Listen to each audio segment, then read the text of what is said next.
유상 의원님 말씀하신 부분이 굉장히 좀 위험한 발언을 하셨어요.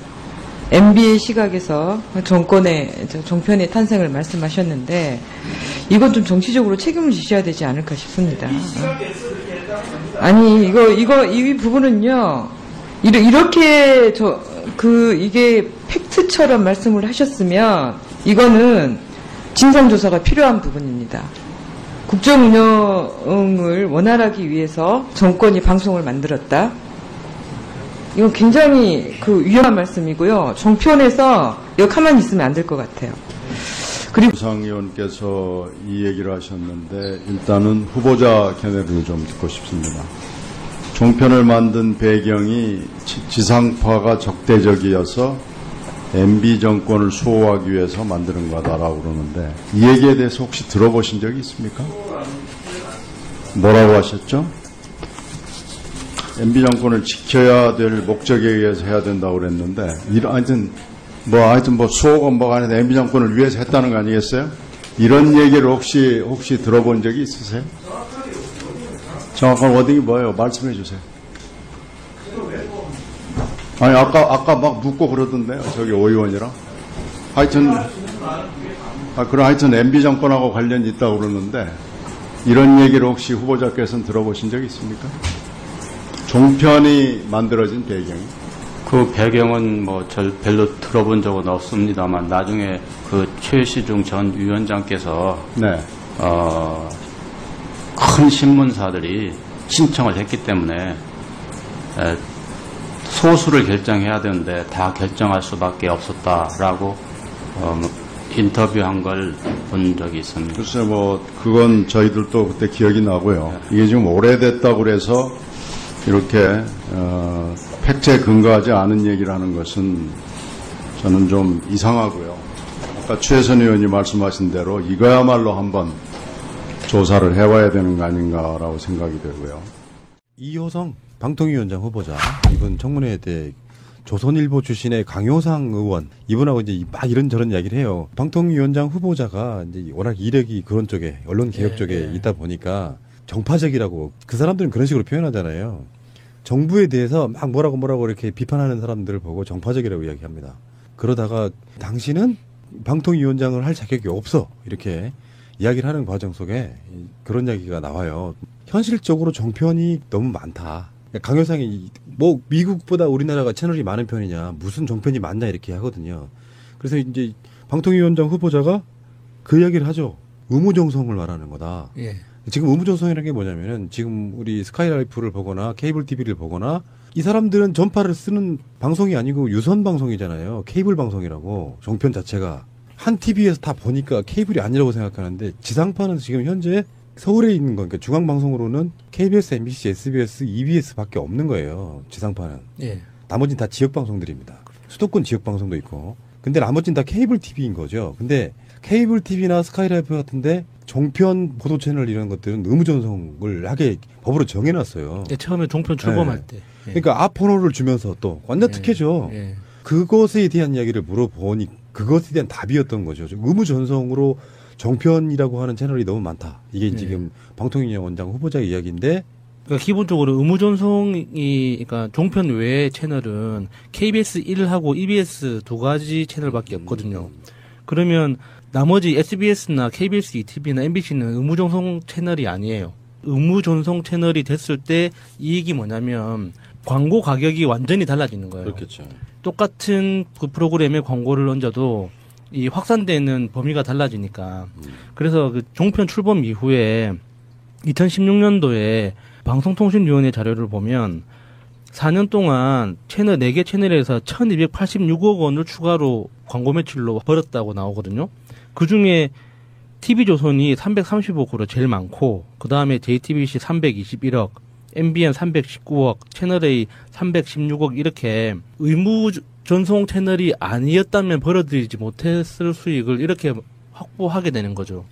그러니까 조선일보 같은 경우는 프로그램 질이 그렇게 떨어지는데도 버틸 수 있는 이유가 그렇게 되는 거고, 또 토크쇼 중심의, 인건비 중심의 저렴한 프로그램을 계속 돌릴 수 있는 이유가 이 광고비 안에서 똑같은 포맷의 프로그램을 쉽게 만들 수 있는 게 그런 식인 거죠. 근데 문제는 강효상이 한 말이 종편이 왜 만들어진 줄 아냐를 자기 양심 고백 비슷한 걸 해버린 거예요. 그러니까 지상파들이 광우병 촛불이네 뭐네 해갖고 지상파들이 정권 초기에 말을 안 들어 먹으니까 그것을 견제하려고 만들었다는 얘기를 해버리는 거예요. 그런 노골적인 성내를 말하면 안 되지. 언론 자유에 빛나는 뭐 이런 식의 이야기를 해야 되는데 상대방하고 이제 그런 식으로 이야기를 하다 보니까 지상파를 깔려고 보니 케이블 TV가 왜 그러니까 자기가 TV조선이 속해 있는 조선일보 패밀리라는 것을 적나라하게 드러내는 속마음이 밖으로 터진 거죠. 네, 부끄럽지 않은지 몰라요. 이 강효상 의원 발언 때문에 종편을 없애야 하는 이유가 너무 타당하게 밝혀졌어요. 그렇지. 아니 누가 자신을 바라보는 모든 사람이 당사자가 조선일보 출신이라는 걸 다 알고 있는데 그런 식으로 말하는 게 부끄럽지 않은지 정말 너무 이해하기 힘들어요. 너무 노골적이잖아요. 자기들은 지상파 때문에 피해를 많이 봤다고 생각하기 때문에 이렇게 얘기를 하는 게 너무 자연스러운 거죠, 지금. 지금 강효상 이 사람의 이 발언이 굉장히 좀 위험한 게 이거를 좀 파헤쳐야 될 것 같아요. 이거는 국정조사나 특검을 결성을 해서 이건 언론 탄압이죠, 일종의. 국민주권 침해 뭐 이런 걸로 해서 조사를 좀 해봐야 되는 거 아닌가 싶어요. 조선일보 출신들의 그 뻔뻔함. 가끔씩 이제 정치계로 들어오는 그 언론사 출신들은 꽤 있잖아요. 예. 그러니까 이쪽에도 있어요. 언론사 출신들 꽤 많으신 편인데 국민한테 호도하는 개념 있잖아요. 막 언론에 뭔가를 지향하고 사훈 뭐 이런 거에 보면은. 근데 알고 보면 하다못해 북한군이 서울에 들어오면 북한군을 찬양해. 그 전에는 예. 일제강점기 때는 일본을 예. 찬양해. 그리고 군사독재가 들어오면 군사독재를 찬양해. 예. 늘상 이렇게 해오던 세력들이잖아요. 폐간시켜도 마땅할 조선일보에게 사실은 TV 매체를 준 그 시대적 흐름은 저는 있다고 보거든요. 뭐냐면은 인쇄 매체의 급격한 하락세. 사람들이 안 보, 신문 안 보니까. 예. 하다못해 조선일보의 총 발행 부수나 웬만한 팟캐스트들이 듣는 사람이 저는 많다고 보거든요. 예. 조선일보가 가장 많다고 하는데 그게 200만 부야. 200만 부. 그럼 이미 팟캐스트 내에서는 1, 2년 전에 200만이라는 이야기 수도 없이 나오잖아요. 예. 그렇다 보니까 인쇄 매체들이 몰락해가는 과정에서 어차피 그 사람들은 같은 언론이라는 개념하에 영상 매체, TV 매체, 전파 매체 이런 것들이 필요해진 건 사실이었어요. 근데 그전에는 그게 두 개를 같이 가질 수 없던 법이 있었잖아요. 예. 왜냐하면 이게 언론 권력이 돼버리는 부분이 있거든요. 지상파라고 하는 건 SBS라고 할지라도 공공재를 같이 쓰고 있는, 전파를 쓰고 있는 그런 게 있어서 공적인 개념이 있었단 말이에요. 일반 신문들이라고 하는 게 예전에 왜 서울신문 정도, 지금은 아닙니다만 국가가 사실상 신문을 발행하는 정도를 제외, 대한일보라든지 옛날에 그런 게 있었어요. 그게 서울신문으로 바뀌고 뭐 이런 과정이 있었는데 지금은 다 정부가 발행하는 신문은 없어요. 근데 신문은 사형신문, 사형언론 개념이 강했고 지상파는 공영 개념이 강했단 말이에요. 요거를 일반 사적인 신문들한테 그러니까 지상파에 버금가는 종합 편성 채널, 종편. 지상파랑 똑같이 편성되는 보통은 케이블 TV라고 하는 게 막 생겼을 때는 전문성으로 갔단 말이에요.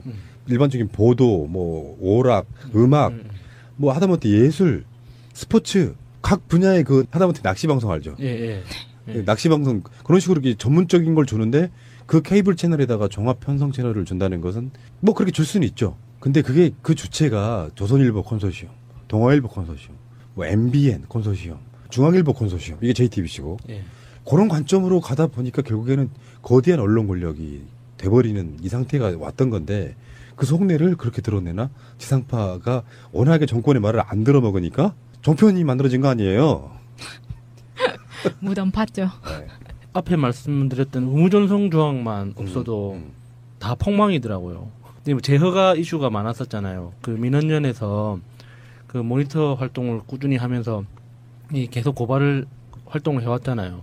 그게 재허가 심사 과정에서 탈락하도록 이 벌점을 쌓으려고 했던 노력이었는데 꼼꼼한 MB께서 법 테두리 밖에 있는 조항을 이용해서 특혜를 준 거니까 그것만 다시 위원회 차원에서 정상화시켜도 자연스럽게 사라지는 채널이 되지 않을까 하는 생각도 들어요. 그러니까 이제 정권도 바뀌고 그래서요.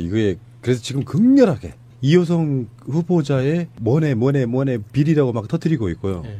특히 야당 자유한국당 쪽에서 절대 안 돼 중에 한 명이 이호성 방통위원장 후보자예요. 임명을 강행하면 또 국회에 경색된다 이렇게 언론 쏟아내고 있고요. 근데 그 종편은 숫자는 줄이는 게 맞고요. 워낙에 저질 방송들은 제가 수도 없이 이야기했는데 여기 정파적인 이야기는 두 번째라고 생각해요. 일단 JTBC 쪽은 좀 돈이 좀 많아서 정말 종편처럼 만들어요. 종합편성 채널처럼 만들어. 드라마도 만들고 예능도 좀 고급스럽게 만드는데 TV조선하고 채널A나 MBN 쪽은 사실 뭐 돈이 그렇게 많은 대기업, 군, 재벌 이런 과는 아니잖아요. 밤의 대통령인 거지 그냥 지들은. 그러니까 종편 흉내를 내려다 보니까 편법이 엄청 더운데요. 예를 들어서 종편이건 지상파건 간에 물론 비율은 다릅니다. 그러니까 뭐 광고 비율도 다르고 예. 뭐 중간 광고 허용 여부도 좀 다르고 그리고 그 편성 비율이라는 게 있어요. 드라마 몇 프로, 뭐 예능 몇 프로, 보도 몇 프로, 교양 몇 프로 이런 게 있단 말이에요. 그것도 종편에도 있는데 그 종편의 그 비율, 편성 비율을 맞추려다 보니까 말도 안 되는 꼼수가 등장하는 거야. 누가 봐도 정치인들끼리 하는 이야기 하는 건데 뭔가 조금 예능적 요소를 집어넣어서 나중에 편성표에 보면 예능으로 분류시킨다든지 또 있잖아요. 그 재연 배우들 그런 분들 나오시게 해갖고 그 사건 같은 거를 재현한다 이런 거를 드라마로 포함시킨다라든지 그런 방식으로 해서 근데 그것까진 떠나 지금도 마찬가지죠. 그 많은 사람들이 우리 채널을 보게 하기 위해서 끌어들이는 것 중에 예전에 정권 바뀌기 전에는 막 야당가는 쪽 노인들 친화적으로 만드는 것도 있었지만 저질 컨텐츠 있잖아요. 예를 들면 뭐 지금 현재 뭐 모방송에 이것은 뭐 실화네 뭐 이거는 뭐 진짜네 뭐 해갖고 그걸 재현하는 거 보면은요 거기 나오는 내용들은 상상을 초월해요. 저질성이.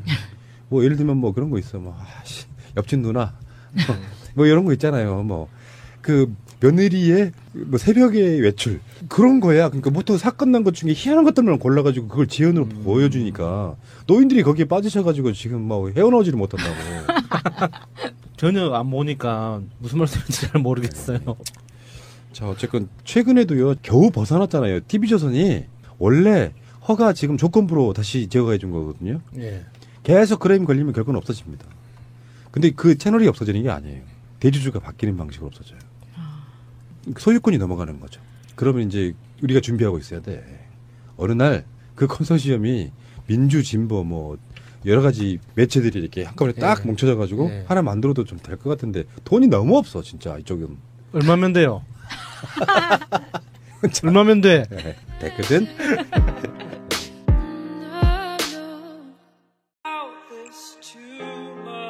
유상 의원님 말씀하신 부분이 굉장히 좀 위험한 발언을 하셨어요. MB의 시각에서 종편의 탄생을 말씀하셨는데 이건 좀 정치적으로 책임을 지셔야 되지 않을까 싶습니다. 아니 이 부분은요 이렇게 이게 팩트처럼 말씀을 하셨으면 이거는 진상조사가 필요한 부분입니다. 국정 운영을 원활하기 위해서 정권이 방송을 만들었다. 이건 굉장히 위험한 말씀이고요. 종편에서 이거 가만히 있으면 안 될 것 같아요. 그리고 유상 의원께서 이 얘기를 하셨는데 일단은 후보자 견해를 좀 듣고 싶습니다. 뭐 별로 들어본 적은 없습니다만 나중에 그 최시중 전 위원장께서 네. 큰 신문사들이 신청을 했기 때문에 소수를 결정해야 되는데 다 결정할 수밖에 없었다라고 인터뷰한 걸 본 적이 있습니다. 글쎄 뭐 그건 저희들도 그때 기억이 나고요. 이게 지금 오래됐다고 그래서 이렇게 팩트에 근거하지 않은 얘기를 하는 것은 저는 좀 이상하고요. 아까 최선 의원이 말씀하신 대로 이거야말로 한번 조사를 해봐야 되는 거 아닌가라고 생각이 되고요. 이호성 방통위원장 후보자 이번 청문회 때 조선일보 출신의 강효상 의원 이분하고 이제 막 이런저런 이야기를 해요. 방통위원장 후보자가 이제 워낙 이력이 그런 쪽에 언론 개혁 쪽에 있다 보니까 정파적이라고 그 사람들은 그런 식으로 표현하잖아요. 정부에 대해서 막 뭐라고 이렇게 비판하는 사람들을 보고 정파적이라고 이야기합니다. 그러다가 당신은 방통위원장을 할 자격이 없어 이렇게 이야기를 하는 과정 속에 그런 이야기가 나와요. 현실적으로 종편이 너무 많다. 강효상이 뭐 미국보다 우리나라가 채널이 많은 편이냐 무슨 종편이 많냐 이렇게 하거든요. 그래서 이제 방통위원장 후보자가 그 이야기를 하죠. 의무정성을 말하는 거다. 예. 지금 의무정성이라는 게 뭐냐면은 지금 우리 스카이라이프를 보거나 케이블 TV를 보거나 이 사람들은 전파를 쓰는 방송이 아니고 유선 방송이잖아요. 케이블 방송이라고 종편 자체가 한 TV에서 다 보니까 케이블이 아니라고 생각하는데 지상파는 지금 현재 서울에 있는 거니까 중앙방송으로는 KBS, MBC, SBS, EBS밖에 없는 거예요. 지상파는. 예. 나머지는 다 지역방송들입니다. 수도권 지역방송도 있고. 근데 나머지는 다 케이블 TV인 거죠. 근데 케이블 TV나 스카이라이프 같은데 종편 보도 채널 이런 것들은 의무 전송을 하게 법으로 정해놨어요. 예, 처음에 종편 출범할 때. 예. 그러니까 앞번호를 주면서 또 완전 특혜죠. 예. 그것에 대한 이야기를 물어보니 그것에 대한 답이었던 거죠. 의무 전송으로 종편이라고 하는 채널이 너무 많다. 이게 지금 방통위원장 원장 후보자의 이야기인데 그러니까 기본적으로 의무 전송이 그러니까 종편 외의 채널은 KBS 1하고 EBS 두 가지 채널밖에 없거든요. 그러면 나머지 SBS나 KBS, ETV나 MBC는 의무 전송 채널이 아니에요. 의무 전송 채널이 됐을 때 이익이 뭐냐면 종편을 만든 배경이 지상파가 적대적이어서 MB 정권을 수호하기 위해서 만드는 거다라고 그러는데 이 얘기에 대해서 혹시 들어보신 적이 있습니까? 뭐라고 하셨죠? MB 정권을 지켜야 될 목적에 의해서 해야 된다고 그랬는데 하여튼 뭐 수호건 뭐가 아니라 MB 정권을 위해서 했다는 거 아니겠어요? 이런 얘기를 혹시 들어본 적이 있으세요? 정확한 워딩이 뭐예요? 말씀해 주세요. 아니 아까 막 묻고 그러던데요. 저기 오 의원이랑. 하여튼 MB 정권하고 관련이 있다고 그러는데 이런 얘기를 혹시 후보자께서는 들어보신 적이 있습니까? 종편이 만들어진 배경이. 그 배경은